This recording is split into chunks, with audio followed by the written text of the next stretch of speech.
Halo semuanya, selamat datang di channel PKWN 666 bersama saya Denong. Kali ini kita dalam sesi Medeni. Nah, kali ini kita kedatangan narasumber yaitu Mas Dayat. Halo Mas Dayat, apa kabar? Alhamdulillah sehat-sehat selalu. Nah, Mas Dayat ini dari mana Mas Dayat? Saya aslinya Desa Karang, Bandung, Kabupaten Brebes, Kecamatan Ketanggungan. Oh, dari Ketanggungan ya teman-teman. Kebetulan saya juga syutingnya di Ketanggungan ya Mas ya? Iya. Nah, Mas Dayat, silakan ceritakan seperti apa pengalaman horor yang pernah Mas Dayat alami. Silakan Mas Dayat. Assalamualaikum warahmatullahi wabarakatuh. Waalaikumsalam. Waktu itu pengalaman saya 5 tahun yang lalu itu ya. Berarti ya antara 2000 berapa ya?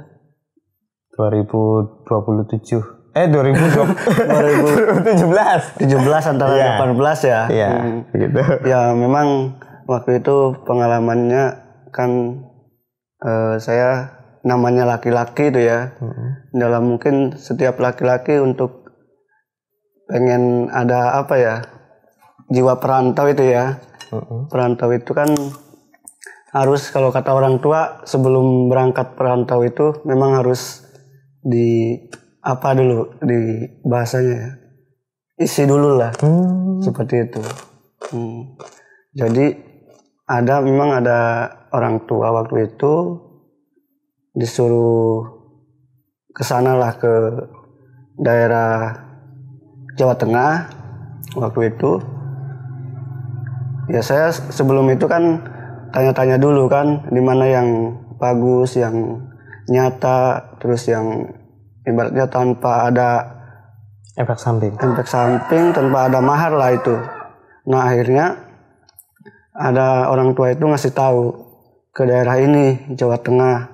Terus bagian mana? Bagian selatan. Kayak gitu. Ya akhirnya saya memang memutuskan untuk ke sana. Karena waktu itu kan saya mau merantau ke daerah Papua memang, Mas. jauh juga ya. Iya. Pokoknya memang saya dalam pikiran analisa saya itu kan takutnya kalau daerah perantau kan memang keras gitu kan. Iya, takut ditombak juga. Ya nggak tahu kalau ke situ-situ mungkin karena pemikirannya apa gimana ya. Tapi banyak juga kan orang bilang katanya kalau daerah sana kan rawan apa gimana, banyak yang gitulah. Nah akhirnya memang dari dulu pun memang saya dari kecil memang suka yang namanya petualang kayak gitu. Nah kebetulan saya waktu mau merantau itu akhirnya datanglah ke sana, ke daerah Gunung Sagara itu. Masih di daerah Brebes lah.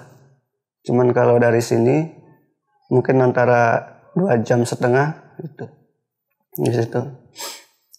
Ya intinya mah cari keselamatan lah gitu ya. Mungkin bagi saya itu kan laki-laki memang harus punya itu sih. Ya mungkin semua juga kalau orang yang pikirannya kayak saya itu mungkin kayak gitu juga. Nah, akhirnya di situ saya berangkat dari sini ke sana, nyampe dalam perjalanan mungkin 2 jam lebih lah. Nah, tapi sebelumnya itu kan kita cari tahu dulu bahwa itu di tempat bagian mana, terus ya juru kuncinya itu di mana gitu. Harus menghubungi yang akan yang akan ngasih tahu kita itu. Kayak gitu. Nah waktu itu saya langsung cari tahu, terus ada yang ngasih tahu rumahnya juru kunci ini di mana gitu ya. Sebelumnya ya saya nggak nyampe langsung ke guru kunci dulu. Memang di daerah situ cari tahu dulu tempat guru kuncinya tuh di mana. Nah, to the point aja langsung ke rumah itu datang. Waktu itu kan saya assalamualaikum kan gitu. Kebetulan tapi orangnya memang lagi di sawah. Yang si guru kuncinya itu ya, nggak tahu kan ada tamu mungkin atau nggak tahu. Jadinya dia kan ke sawah dulu gitu. Nah, gitu. Akhirnya dia disusul sama anaknya itu. Jam berapa itu? Kira jam 2-an lah itu, jam 2 pagi. Jam 2 pagi tuh? Jam 2 pagi, jam 2 sore. Jam 2 sore. Jam 2 sore. Siang. Saya kan dari sini memang antara jam 10 jam segituan lah, jam 10 itu. Sambil ya pelan-pelan jalan ke sana. Akhirnya itu ketemu sama guru kunci. Nah, di situ cerita juru kuncinya nanya sama saya. Akang nuti mana cina gitu. Kan bahasa Sunda sih dari sana. Ya dari Brebes itu kan ke selatan itu semua bahasa Sunda. Bahasanya itu. Malah Sunda ya. Sunda. Tapi ya Sundanya Sunda agak halus lah gitu. Iya. Kalau di sini kan daerah Ketanggungan Ngidul sedikit kan Sundanya agak kasar. Kalau ke sana agak halus. Nah, udah ketemu sama guru kuncinya, habis di situ ya mungkin adalah berbincang-bincang itu dalam 2 jam mungkin ada. Terus dia nanya, ada apa kesini? Terus dia bilang, kok nyampe kesini gitu. Ya saya jawab, ada yang ngasih tahu orang tua, memang harus kesini, katanya gitu kan. Oh, terus dia nanya namanya siapa, ya saya jawab, nanya nama saya gitu, dari mana, dari Ketanggungan gitu mas. Ya di situ kan kita berbincang-bincang, ada kurang lebih lama lah, agak lama gitu. Nah akhirnya langsung dia, terus kesini tujuannya apa dan mau kemana tadinya gitu kan. Saya bilang aja, ini saya mau apa, kalau bahasa ininya ya mau minta syariatnya lah gitu. Habis itu saya di situ memang disuruh ritual gitu. Sama si juru kunci itu ya. Suruh ngapain waktu itu, Mas? Di situ ya mungkin semua orang juga kalau untuk apa alurnya untuk kepribadian untuk hal-hal yang gaib itu memang harus ritual dulu sih, kayak gitu. Nah, habis itu memang disuruh ritual di sebelum berangkat memang di situ kan mesti kalau ini mah harus diasah dulu lah, disucian dulu. Oh, berarti mandi, suruh mandi. Iya, mandi juga, mandi terus bakar-bakar kayak dupa itu dikasih wangi-wangian biar pas nyampe ke tempat lokasi pertapaan itu kita dalam keadaan bersih gitu. Kayak gitu. Ya, disitulah kita kan memang ngikutin aja gitu, ngikutin kuncinya itu, juru kuncinya. Intinya kan kita pengennya berbuat baik kan gitu. Dan itu kebaikan. Nah akhirnya begitu udah selesai ritual, tapi pas begitu ritual di situ memang ada kejanggalan mas. Kejanggalan. Sampai ngalami langsung tuh, Mas? Ngalamin langsung. Di situ ya? Iya. Ini kan bukan cerita ngarang-ngarang cerita, bukan. Ini memang saya yang ngalamin sendiri itu. Apa itu mas yang terjadi mas? Pokoknya antara bisikan itu kan di posisi kita ritualnya itu kan bagian kamar tapi memang udah dikhususkan itu buat tamu yang mau datang ke situ gitu. Bisikan itu kayak maju terus kayak gitu, tapi pakai bahasa Sunda dari situ. Kanan kiri telinga atau semua telinga waktu itu? Ya pokoknya nggak tahu sebelah kiri apa sebelah kanan, nggak tahu, pokoknya kedengeran aja itu. Dari situ suruh maju terus. Nah itu kan posisi kamarnya memang kalau diceritain memang gimana ya, serem gitu. Gimana coba biar saya pokoknya itu ada menyan bekas apa itu tinggi sekali ya, keteran seginilah itu, bekas menyan semua itu. Terus ada bunga-bunga kayak melati, kemboja di situ. Harum banget berarti. Harum ruangan itu memang harum sekali. Ini di belakangnya itu kan ada keris kayak gitu mas. Terus apalagi di situ ya kayak selendang gitu. Ruangannya mah gede atau? Ruangnya sekitaran 4 meter persegi lah. Oh, 4 meter persegi. Gitu. Ini sampai masuk tuh situ. Masuk di situ, ritual di situ. Ya kalau ritualnya sih nggak lama sih, sekitar ya 35 menit lah atau 40 menit itu, nggak nyampe sejam soalnya. Sampean suruh ngapain aja pas di situ? Ya pokoknya suruh kuncinya itu intinya kalau nanti Mas di sini selesai ritual, terus Mas naik ke sana, kalau ada apa aja, ada bisikan apa, terus lihat makhluk apa, terus ada binatang apa, Mas tetap aja fokusnya ke Mas yang dipengenan apa, yang Mas tuju apa gitu. Nah akhirnya di situ saya percaya diri gitu kan, karena udah ada nasehatin apa kuncinya itu. Ya, habis di situ ya kita berangkatnya itu dari guru kunci itu rumahnya antara berapa kilo ya, antara 5 kilo 6 kiloan lah itu ke lereng gunung itu, namanya kan Gunung Sagala tuh di situ, antara 5 kilo 6 kilo nyampe ke gunung itu. Akhirnya diantar jalan kaki antarnya juga nggak pakai motor, memang kan jalannya sempit sih ya, jalan setapak itu daerah situ. Tadinya kan dalam hati ya namanya manusiawi ya, agak kurang percaya bagaimana ya namanya zaman sekarang gitu kan ya. Memang di situ saya mengalami sendiri gitu, nyata lah, real gitu, nggak ada bohong-bohongan gitu. Mungkin kalau orang lainnya bilang wah itu bohongan apa itu, tapi memang saya yang nyaksiin sendiri tuh Mas. Nah di perjalanan apa aja yang sampean alami waktu itu? Sebenarnya kalau di perjalanan sih nggak ada, karena kan posisi jalannya kan siang ya, sore gitu kan.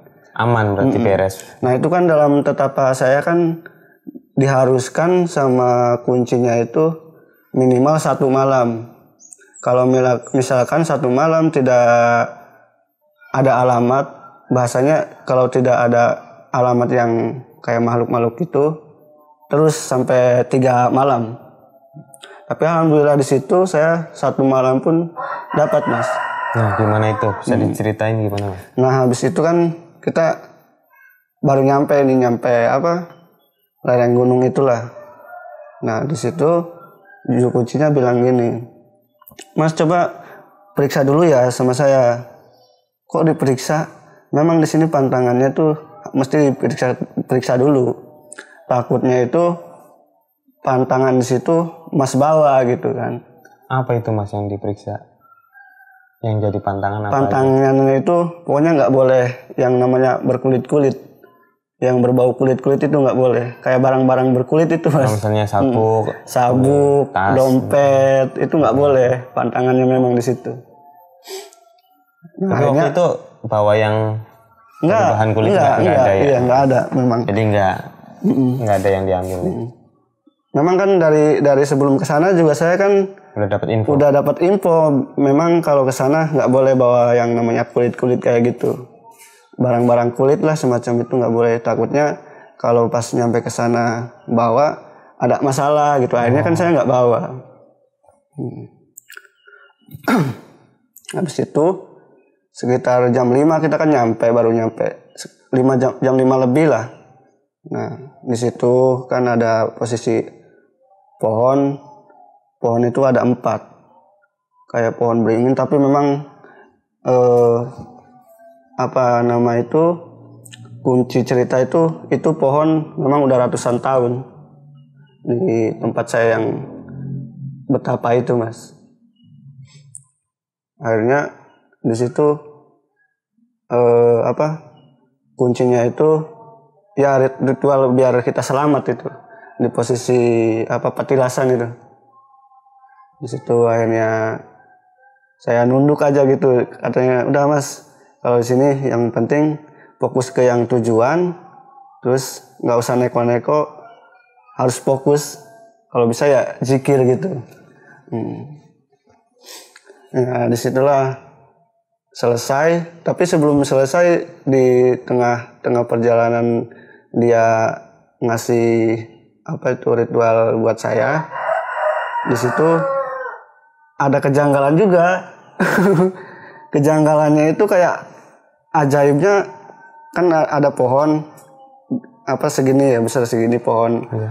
Memang udah dipersiapkan itu pohonnya buat ngukur antara nanti ketemu rezeki atau tidaknya, itu tahunya dari situ.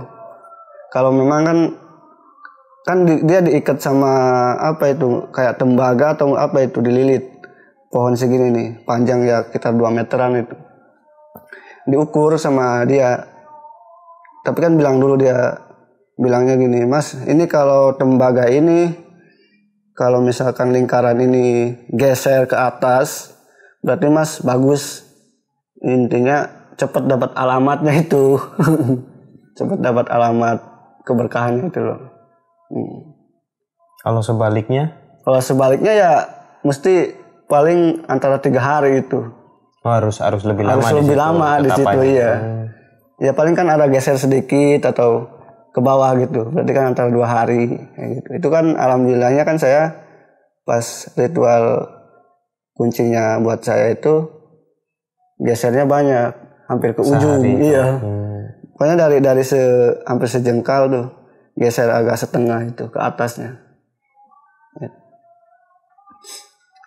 Ya kita nurutin kunci, habis itu sudah tinggal semua kunci, tapi dia pamit dulu. Ya udah Mas, semoga cepet dapat alamat, cepet ketemu yang gaib-gaib kayak gitu. Nanti sebelum Mas ini nanti ceritain aja. Kalau misalkan ketemu gaib apa itu, entah itu ular apa, nanti ceritain aja sama Bapak nanti di rumah gitu. Pas di sini pokoknya nggak boleh lari berarti. Iya, intinya nggak gitu. boleh kemana-mana, pokoknya stay aja di situ. Iya, stay di situ. Pokoknya ada apa, entah itu hewan apa, pokoknya stay di situ kalau memang Mas ada tujuan. Insya Allah kalau habis dari sini Mas udah ketemu kayak gitu, insya Allah dilindungi. Saya sih nggak mau apa-apa, yang dituju saya itu memang buat jaga badan saya gitu Mas. Ya tujuannya kan perlindungan badan. Sebagai laki-laki gitu. Memang mesti kayak gitu sih. Takutnya kan di jalan ada apa gitu kan. Akhirnya kunci pulang, saya langsung di situ. Tapi nyamuknya banyak sekali Mas. Nyamuknya besar-besar itu. Wah, untungnya itu saya kan sebelum memang kan sebelum berangkat ke sana kan tanya dulu. Di situ banyak nyamuk Mas. Mesti bawa sopel, iya. Tapi sopelannya sebelum ke situ atau pas di situ? Pas di situ nggak apa-apa. Pokoknya yang penting nggak boleh pergi dari situ. Iya kan dia juga dilingkar itu. Dilingkar pakai lidi kalau nggak salah itu. Ada areanya. Ada areanya. Iya. Kesini boleh, tapi jangan keluar dari area itu. Kayak kalau ini mah kayak di pagar gaib lah gitu. Disuruhnya tetap di situ. Tapi pas depan kuburan itu. Tapi gerakannya boleh berdiri, boleh duduk. Waktu itu suruhnya gimana? Suruhnya bebas sih. Yang penting jangan merem. Keluar dari. Iya, yang penting jangan merem, jangan keluar lingkaran gaib itu. Nah, habis di situ kunci pulang, saya mulai di situ. Pakaiannya waktu itu apa? Biasa aja. Putih atau biasa aja. Yang dikenakan di awal. Yang dikenakan di awal dari perjalanan itu. Nah, di situ ditinggal, mulai itu bisikan. Tapi belum, waktu jam 6 tuh belum. Yang ada itu 6:30. Maaf ya, itu yang namanya kera itu banyak sekali Mas. Kera dari yang gendong bayinya di belakang, yang besar-besar, yang pokoknya kayak ngeledek gitu Mas. Posisi itu. Di depan sampean berarti posisinya? Enggak, di atas di pohon yang 4 itu. Kayak muterin gitu ya. Tapi kan ya memang saya tahunya dari kunci, pokoknya kalau ada makhluk apa atau binatang apa udah jangan musik lah intinya gitu. Ya akhirnya fokusnya ke situ. Nah, di situ monyetnya itu kayak menggoda kita gitu, biar kita gagal gitu. Pas itu.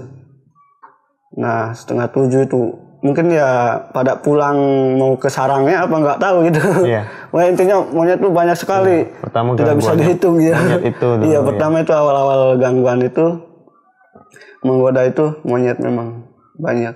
Yang terakhir yang saya takut itu monyetnya kayak gorila, kayak orang gitu, tapi gemuk. Itu. Berbentuk monyet lagi berarti. Berbentuk monyet. Itu hampir turun tadinya. Kawanan itu atau beda kawanan lagi? Maksudnya itu udah Itu pada yang hilang. terakhir itu pada hilang ya, mungkin antara 5 menit atau 10 menit dia datang. Tapi kan kalau mata saya tetap melihat-lihat gitu kan. Iya. Bebas sih karena memang yang penting nggak boleh keluar dari. Yang penting nggak boleh keluar dari lingkaran gitu. Itu yang paling takut ya. Takutnya itu gigit atau nyakar gitu. Ya mungkin nggak tahu ya. Ya dalam analisa saya kan mungkin itu jelmaan atau gimana. Itu berarti jam antara jam 6:30 lewat lah. Gitu. Itu datang terakhir. Pertama yang saya takutkan itu Si monyet besar itu ya. Pokoknya sampai. Tapi dengan ukuran manusia lebih gede yang mana daripada manusia? Pokoknya mirip manusia, cuman dia gemuk. Oh, mirip. Kayak tingginya tinggi semanusia. Iya, gitu. tapi berbulu mas, gitu. Ya mungkin bisa dibilang jelmaan atau nggak tahu saya itu. Yang penting saya tahunya cuma kera itu ya. Nah habis itu dia pergi kan. Dia pertama kan ke bawah dulu, agak ke bawah. Tapi saya liatin gitu, agak ke bawah. Saya gini melotot ke kera itu, dia membalikan mukanya. Malu dia malu sendiri. Mungkin malu atau takut nggak tahu itu. Nah ini lebih sereman yang liatin saya gitu kan. Kok lebih sereman dia gitu daripada saya, mungkin nggak tahu juga. Cuman ini ya namanya juga saya ikut kunci ya, jadi apa kata kunci lah, intinya jangan mengganggu atau mengusik gitu. Ya lanjut terus. Itu kan saya ritualnya berarti kan harus 1 malam. Tapi dia bilang kan, kuncinya bilang kalau memang udah dapat alamat banyak jam 2 atau jam 3 pagi atau jam 4 itu sudah nggak masalah. Nggak masalah. Boleh keluar dari lingkaran itu. Belum. Tetap di situ. Belum di situ, tapi nanti kunci datang. Sekitar 4:30 dia sebelum inilah. Sebelum matahari, iya. Sebelum matahari terbit. Udah datang. Dia datang pakai senter gitu. Nah, belum selesai perjalanan itu saya. Memang ya kalau dipikir-pikir memang takut sih sebenarnya. Cuman kan memang ada keniatan sih tadi ya. Ada tujuan tertentu. Iya, sampai ditinggal sendirian di tengah hutan ya. Itu bener mas, saya nggak ngarang-ngarang cerita, memang bukti itu. Kalau memang ada yang lain mau buktiin ya monggo datang ke situ, silakan nyaksiin sendiri gitu. Nah, terus habis itu ada apa lagi tuh yang sampai lihat? Kan gangguan monyet tuh. Terus ada apa? Nah, itu selesai. Yang monyet besar itu terakhir selesai. Sekitar agak lama itu, kalau ini mungkin antara 3 jam atau 4 jam itu dari setelah monyet besar itu. Dari situ ada yang paling takut itu nenek-nenek tua. Tapi dia memang posisi jalannya tuh nggak lurus atau nggak ke belakang, dia kayak miring mas gitu. Nenek-nenek itu ada di sekitaran. Pokoknya antara soalnya kan kita posisi di hutan tuh nggak bawa HP, nggak bawa jam tangan sih ya. Nggak ada penerangan mungkin, juga. Iya, kalau dari pikiran saya dari mulai ada kera itu antara 4 jam atau 5 jam, berarti ya antara jam 10:30 lah. Gitu. Itu ada nenek. Itu ya yang kedua itu nenek-nenek, cuman dia antara jarak 7 meter apa 6 meter lah itu. Menampakkan dia, nggak bohong saya itu. Tapi dia posisi jalannya tuh miring. Nah di situ saya, kalau itu nggak takut saya. Kalau nenek itu nggak takut, karena dia kan kalau ini kan nggak mungkin dia nubruk gitu. Kalau kera kan mungkin kalau ditubruk juga didorong juga jatuh sendiri namanya udah tua ya. tapi memang ada penampakan itu. Ada, iya. Nggak bohong, itu saya yang nyata. Itu yang saya alami. Tapi wajahnya itu cuma nenek-nenek biasa atau? Saya lihatnya dari postur tubuhnya, bukan dari mukanya. Mukanya nggak kelihatan. Kan dia jalannya kan miring. bukan ke belakang tapi miring ke samping gitu.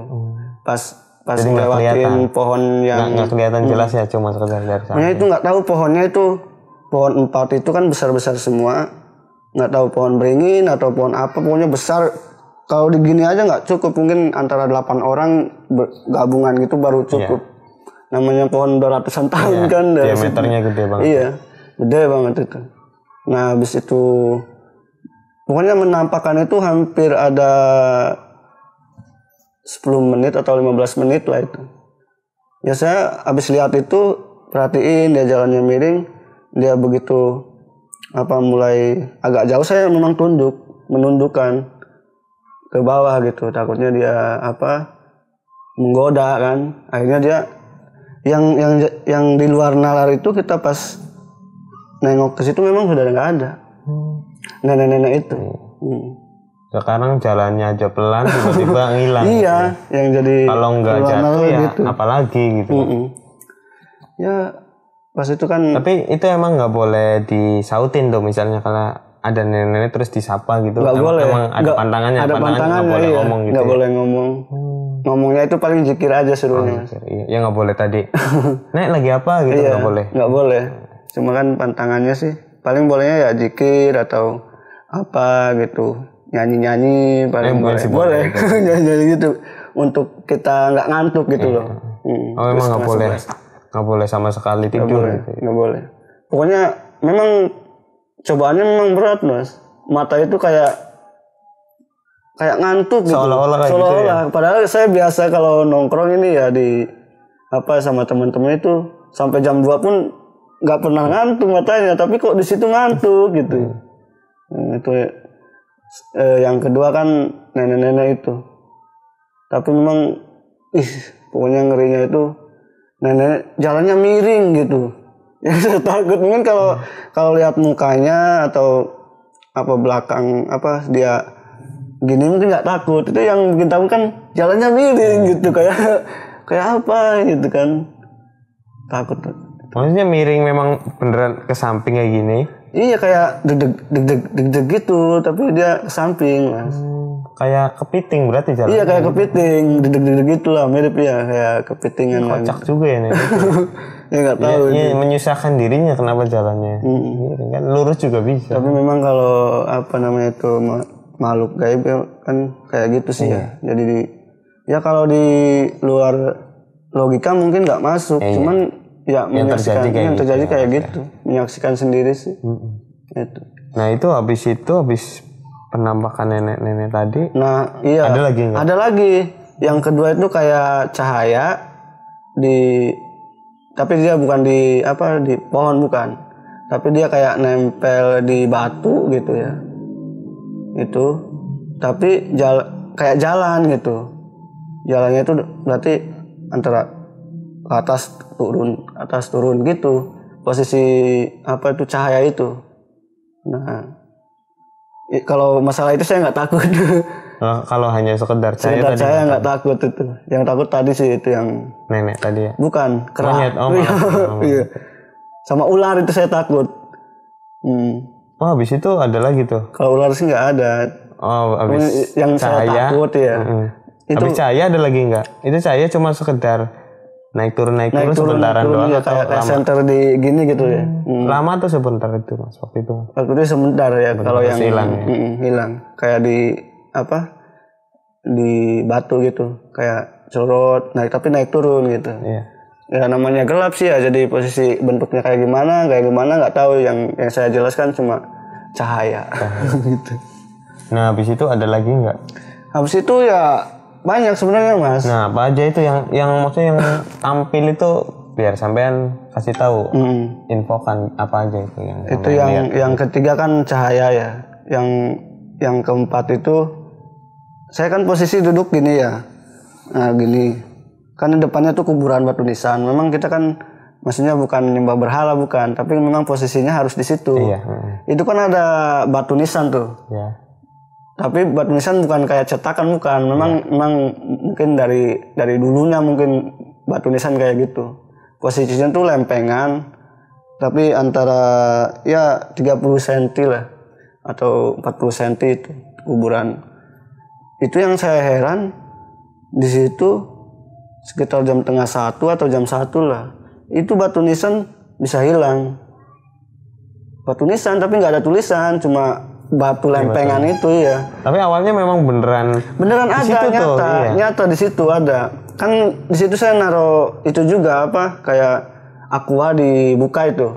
Biar intinya mah biar nanti si aqua ini airnya buat bisa cuci atau buat ke kolah terus kita mandi di rumah kayak gitu Mas, intinya gitu.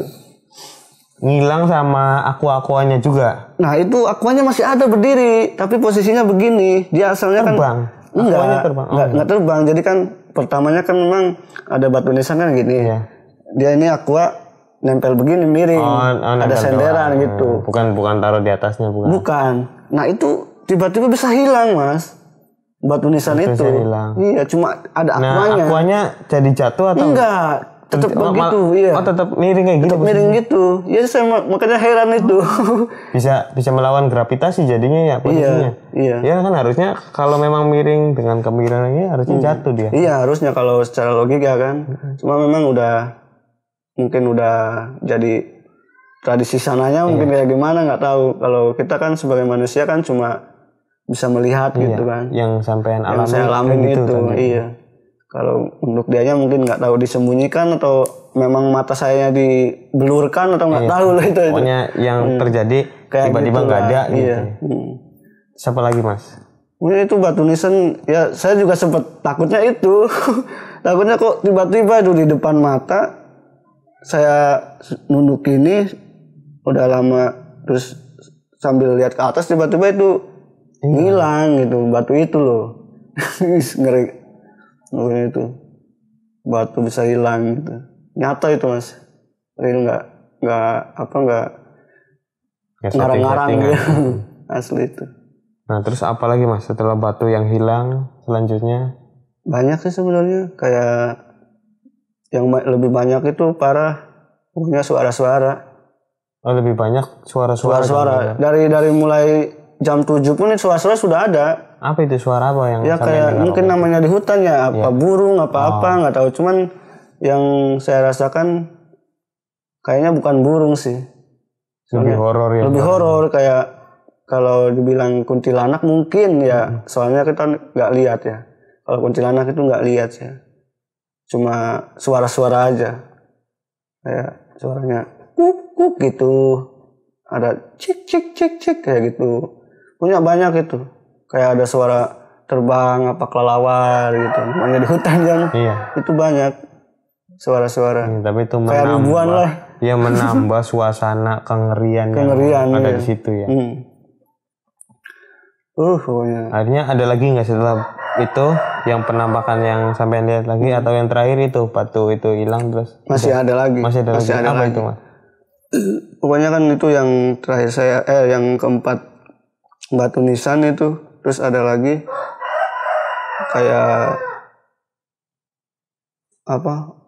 orang cuman nggak gemuk nggak kurus gitu tapi pendek gitu orang itu pendeknya anak SMP SD atau anak TK kayak bayi. Oh kayak bayi malah. Tapi bukan tuyul. Kalau tuyul saya paham.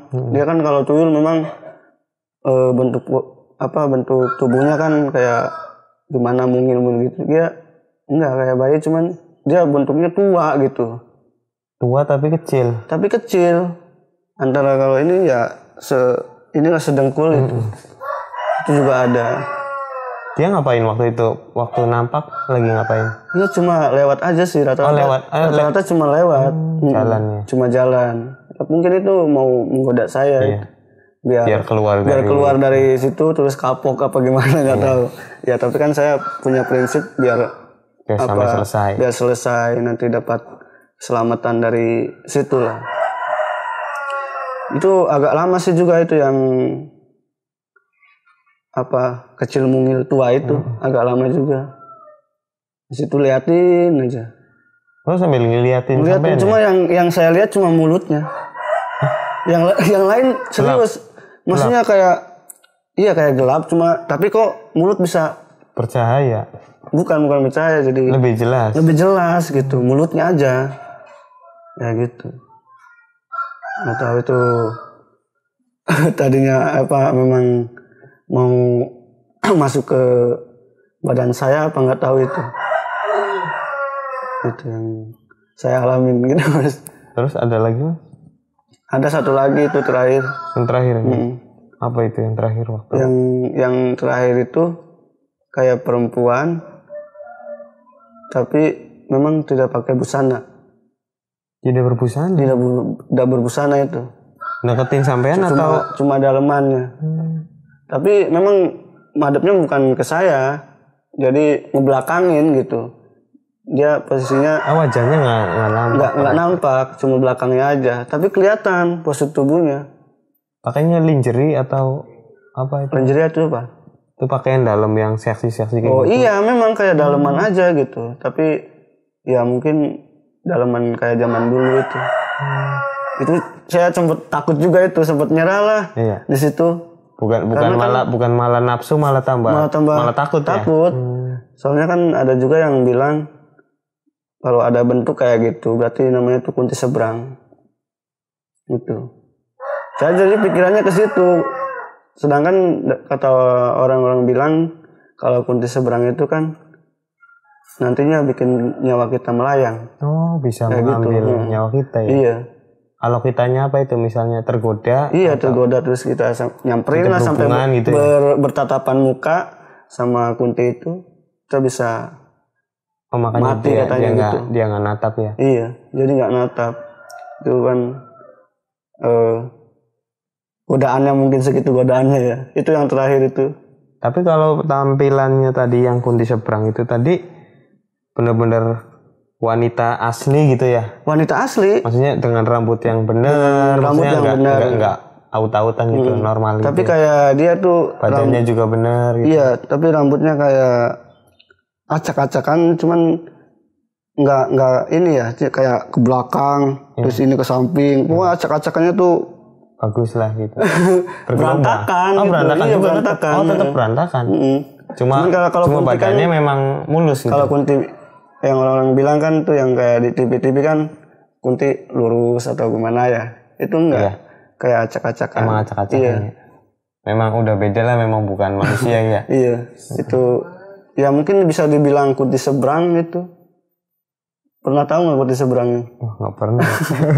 Itu biasanya. Baru dengar saya juga dari santai. Biasanya itu tempatnya itu kayak di sungai-sungai atau di jembatan-jembatan gitu.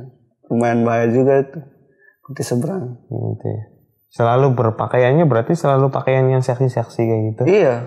Kalau kunti itu beda sama kunti yang kayak umumnya itu pakaian apa kayak daster gitu ya. Mungkin kalau itu belum beli. Oh iya mungkin itu masih miskin. Mungkin juga itu. Nah setelah yang gangguan yang terakhir yang kunti seberang itu akhirnya sudah jam 5 tuh atau gimana? Enggak, itu berarti sekitar jam 3 masih itu. Kalau kesananya nggak ada. Kosong. Ya kalau suara masih kayak apa sih ya, tonggeret apa itu binatang yang nempel di pohon itu yang begitu. Gitu. Iya. Berisik itu masih itu mah ya. Berisik ya. Kayak kalau pagi kalau siang kan biasa bunyi itu yang tonggeret kalau dari sana namanya. Gitu. Terus yang nyaring ya. Nyaring kan di telinga kan budak gitu. Itu masih sampai saya pulang pun itu. Nah pas selesai berarti jam 5 akhirnya disamperin tuh sama juru kuncinya. Iya, sekitar nggak jam 5, jam 4 lebih lah. Oh jam 4 lebih. Samperin. Itu kan saya paling selesai antara jam 3, kesananya nggak ada apa-apa. Cuma itu yang paling takut saya itu memang kera. Malah itu ya yang paling pertama itu. Terus pas juru kunci nyampe ditanyain apa aja tuh sampai? Pas nyampe kan juru kunci itu kan nyampe ke situ sambil corot-corot baterai kan, sambil bersuara. Kang gitu. Saya diam pertama kirain suara-suara yang lain gitu. Soalnya ada pantangan tadi nggak boleh nyautin. Cuman saya lihat kan senternya itu. Berarti kalau ada senter kan sebelumnya kan dikasih tahu. Kalau udah sentro berarti bapak yang nyamper gitu. Akhirnya di situ kan datang langsung menyapa, maksudnya datang ke situ, kumaha Kang, bahasa Sundanya itu. Geus beres, geus nemu alamat. Oh entos Pak, sekarang. Saya bilang gitu. Udah Pak. Oh ya udah, kalau udah sini dulu ngobrol. Nah agak jauh di situ, ngobrol di ya antara 4 meter atau 5 meter lah. Udah keluar dari pagar gaib tadi berarti. Iya, udah boleh ya. Yang penting kan dia udah samperin Iya. dari jauhan. Akhirnya saya keluar dari situ. Nanti ngobrolnya katanya dilanjut aja di rumah gitu, kata kuncinya gitu. Ya intinya saya mah nggak nyari apa-apa, yang penting ada buat badan lah. Iya. Kalau orang bilang sih ya mungkin buat asihan apa-apa gitu. Ya mungkin cara itu. Tapi posisi saya kan namanya betapa gitu. Iya. Nah, kata juru kuncinya gimana? Selamat Anda berhasil atau gimana atau apa? Iya. Kata-kata. Iya, waktu di jalan gimana?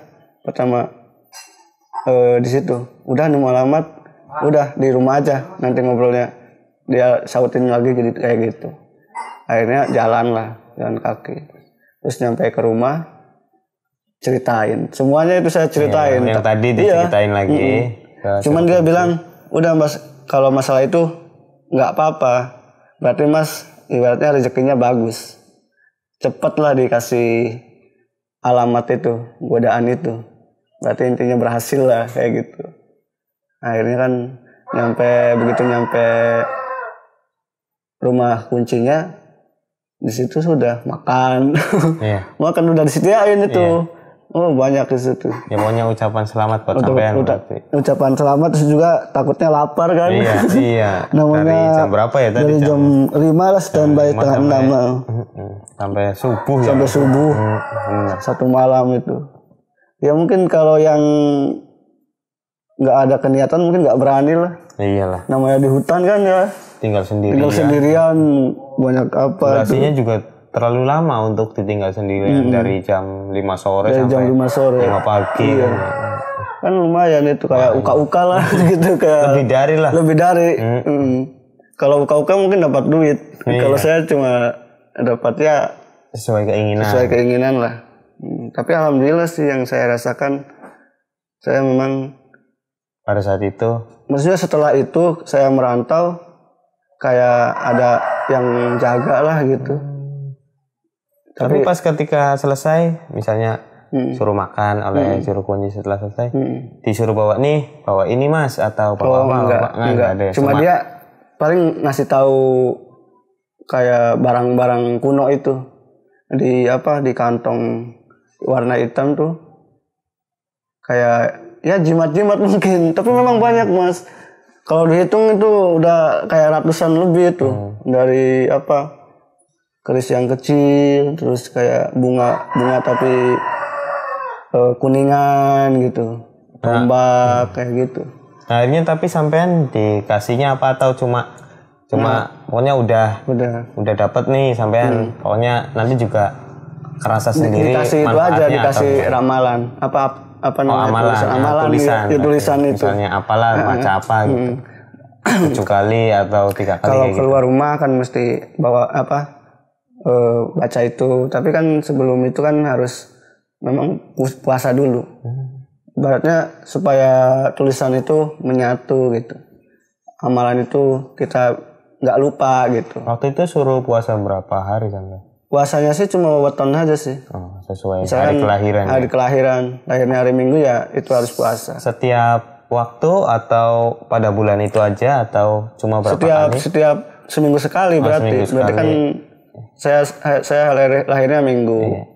Terus puasanya harus Minggu. Iya. Seminggu sekali. Minggu puasa. Harus rutin. Dalam berapa kurun waktu? Misalnya dalam 1 tahun ini harus tiap hari Minggu puasa. Kalau dia sih menganjurkan kan untuk selamanya, harus seterusnya. Kalau bisa terus-terusan. Seterusnya. Cuman kan namanya manusia kan banyak godaan ya. Yang penting kan intinya udah tercapai itu, ada alamat. Terus ya intinya kan mungkin bagi kunci itu, alamat itu mungkin yang bakal ikut sama kita. Gitu. Tapi merasa takut nggak sampean kalau diikutinya tadi sama misalnya yang salah Bisa satu merinding saya yang ini. salah satu hadir dari situ. Serius nih Kak, itu ya. Nggak lihat kan? Iya tuh. Pokoknya kalau cerita Iya, itu kayak diceritain malam ini saya juga merinding nih. Iya kan? Sekarang nih. ngerasain kan? Iya, karena memang kalau sesuatu yang diceritakan itu biasanya memang sebenarnya dengar. Iya sih, kayak nyaut gitu kayak ngikutin. Cuman kan kita nggak tahu. Ya iya, kita nggak tahu juga kitanya juga nggak ada maksud untuk gimana gitu. Hanya menceritakan pengalaman saja ya. Sambil diminum Mas biar merindingnya agak turun. Iya bener ini serius nih. Padahal sih yang Pas sampean bilang merinding juga saya juga merinding. iya berarti nyaut ya. Itu udah memang kenyataan. Iya pas saya bilang tadi akhirnya yang ikut diantara tadi yang nongol siapa langsung merinding. Ya kan katanya dia bilang juru kuncinya kata-katanya benar sampai sekarang ini. Kata-katanya kan alamat iya. Sama didatengin siapa aja yang datang. Berarti diantara tadi antara kerak sama yang kayaknya yang kecil mini itu tua itu. Terus tadi apa lagi? Kayak nenek-nenek kepiting sama seksi sama yang seksi itu kan anak yang seksi. Ya itulah. Di antara itu kan berarti yang ikut berarti kan. Antara itu ada mungkin 1 atau 2 gitu. Iya. Cuman memang yang saya rasakan memang nyata itu. Maksudnya kan saya waktu itu kan memang berangkat ke Papua sih. Papuanya kan Papua Barat, bagian daerah Pak itu. Saya waktu itu kan kerjanya borongan gali, tapi gali buat tiang Telkom itu. Iya. Sempat itu kejadian kayak mobil. Waktu itu kan pernah kecelakaan sih. Orang Cikakak itu dia ngalamin patah tulang itu sampai sekarang masih. Iya.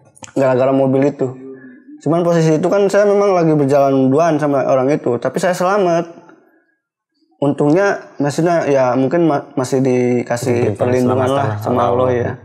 Itu padahal kalau secara ini cuma rumput loh, dipegang saya bisa kenceng gitu.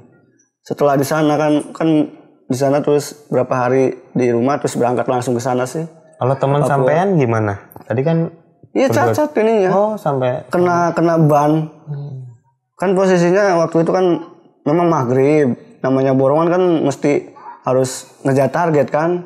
Nah gitu mobilnya lupa di kunci rem tangan apa itu. Iya, lupa di rem tangan, akhirnya laju lah itu. Kan waktu itu kan posisinya lagi ngegali semua itu. Nah kita jalan kaki untuk ngegali yang target yang satunya itu. Tapi nggak tahu di belakang mobil itu tiba-tiba jalan gitu. Nah yang saya rasakan pertama itu. Jadi kayak ada ngedorong, dilindungi, saya suruh lompat. Oh sampai ngerasa itu? Iya ngerasanya dari sana ada yang dorong itu. Ya itu kalau masalah preman ya mungkin nggak ada sih. Aman ya? Aman. Cuma paling itu aja yang saya rasakan setelah. Kok ada yang beda? Ada yang beda gitu ya. Kan gitu. Kalau saya nggak didorong apa? Mungkin kayaknya ketabrak semua mungkin. Itu namanya jalan kan posisinya mobil di atas, turunannya lumayan tajam, tapi ya mungkin keteledoran supirnya apa nggak tahu, nggak di rem udah musibahnya mungkin. Akhirnya kan kecelakaan itu yang satu kakinya kena ban itu, sampai kaget lah orang-orang sekitar itu nyamperin semua pas maghrib tuh azan maghrib. Memang kan kalau adat di sana kan seharusnya jangan. Kalau maghrib itu kalau bisa istirahat jangan dilanjutin. Ya namanya kita mau ikut mandor sih ya. Mandornya pengennya cepat selesai orang borongan. Tapi kan setelah kejadian itu ya kita kesananya lebih hati-hati lagi. Kalau maghrib atau azan duhur itu kita nggak boleh kerja. Mandornya juga merasa bersalah habis itu. Ya. Bener. Pokoknya tuh lah pas kecelakaan itu saya masih masih nyengkram aja itu di rumput itu, tapi kan mesinnya tebing. Nah mobil kan di sini, saya hampir kena telinganya, hampir kena spion. Cuman dia laju gitu. Yang saya lihat kan langsung mobil tuh nggak Seret seret, gitu ya? yang satu kan kena, saya kan sebelah kiri ya, langsung saya gini nyengkram gitu di tebing tapi ada rumput. Itu yang saya rasakan setelah di sana. Ya mungkin nggak tahu ke situ-situnya. Iya. Nah untuk tadi sampean juga katanya Mas Dayat ini ada pengalaman lain juga itu. Gimana itu pengalaman yang lainnya dari versi yang tadi Ini kan? kan Yang apa kedua keselamatan ini apa? ini Iya. betapa itu. Yang kedua apa ini? Tentang apa? Yang kedua ya mungkin nanti dulu aja lah. Nanti aja ya. Nanti aja. Bisa dipikirkan lagi ya. Soalnya kan situasinya sih ya. Situasinya takutnya yang Oh iya, tadi aja merinding ya. iya, takutnya kayak gitulah. Ya mungkin itu sebuah tema saya pengalaman waktu bujang lah. Iya. Karena kan udah punya istri anak satu kan. Iya. Alhamdulillah Iya. Mas ya. Namanya laki-laki kan mesti kalau untuk zaman dulu kan mesti ada pegangan atau itu. Ya tetap sih nomor satu kan ke yang Maha Kuasa itu cuma sekedar ikhtiar atau itulah. Sekedar itu aja sih. Dan sampean pernah melewati itu ya. Melewati itu nyata real itu. Gaib-gaib itu memang adanya. Yang saya menyaksikan sendiri. Tadinya memang cuma penasaran kan. Terus itu daerah situ juga kan pernah masuk TV paranormal ke sana. Tadinya cuma lihat di TV yang itu dulu. Jejak paranormal apa itu. Saya pertama lihat di situ. Tapi memang lokasinya yang saya tempatin di sana. Memang gitu. Akhirnya kan saya penasaran. Apa iya gitu. Iya. Tapi sebelum itu kan ada yang pernah cerita orang tua mesti ke sana. Habis nonton itu baru saya semangat ke sana karena ini kan memang diliput sih ya. Iya. Waktu di itu akhirnya ke sana saya. Ya alhamdulillah pengalaman saya segitu aja. Oke Mas Dayat, terima kasih sudah berbagi pengalaman waktu apa namanya tadi? Bertapa ya berarti. Aduh. Sekarang berarti Mas Dayat tapi masih melanjutkan yang bertapa atau puasa-puasanya enggak? Kalau untuk sekarang mungkin udah punya istri enggak? Saya udah tinggalin ya. Sebelum punya istri lah itu. Ya udah jauh dari yang sekarang ya, udah ditinggalin. Kadang masih cuma sekedar bacaannya paling enggak di puasa. Amalannya ya. Enggak. Maksudnya ya sekarang kan ekonomis ya. Iya. Mesti di nomor satu kan. Yang penting kerja yang nyata-nyata aja gitu. Ya, kalau sekarang kan memang harus itu kerja. Kalau yang itu kan mungkin buat pengalaman aja. Iya. Pengalaman waktu muda. Iya waktu muda. Oke Mas Dayat, terima kasih sudah mengisi podcast hari ini. Saya akhiri, teman-teman jangan lupa juga buat subscribe di channel PKWN 666. Jangan lupa juga nonton video-video yang ada di channel ini. Saya akhiri, billahi taufiq wal hidayah. Wassalamualaikum warahmatullahi wabarakatuh. Makasih Mas Dayat. Warahmatullahi wabarakatuh. Boleh saya upload videonya? Boleh Mas, Iya, boleh silakan. Monggo. Iya.